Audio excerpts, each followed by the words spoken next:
JK Yadav Films present. हमारा माल में चुम्मा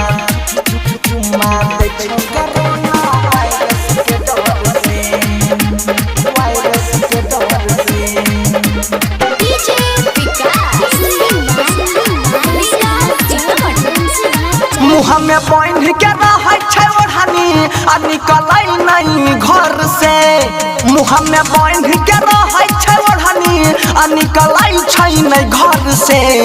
हमर जानू रे रे रे हमारा बाबू रे हारे हमर माल दै छौ कोरोना वायरस के डर से हमर माल न चुम्मा दै छौ कोरोना वायरस के डर से मुँह में बांध के रहे छै ओढ़नी आ निकलै नहीं घर से मुँह में बांध के रहे छै ओढ़नी आ निकलै छै नहीं घर से हमर जानू रे हाँ हाँ हमारा सोना रे हे रे हमर माल दै छौ कोरोना वायरस के डर से हमर माल न चुम्मा दै छौ कोरोना वायरस के डर से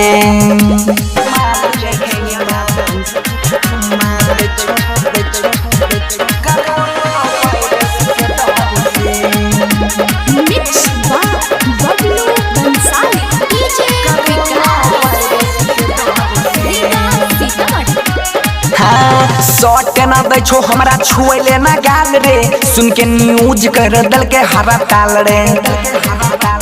हे रे हाँ हाँ सट ना दै छो हमरा छुएले ना गाल रे सुन के न्यूज कर दल के हरा ताल रे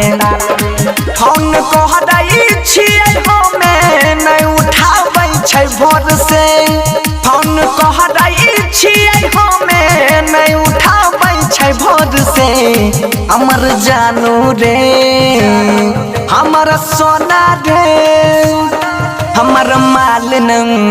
दै छौ कोरोना वायरस के डर से तोर माल न चुम्मा देतौ कोरोना वायरस के डर से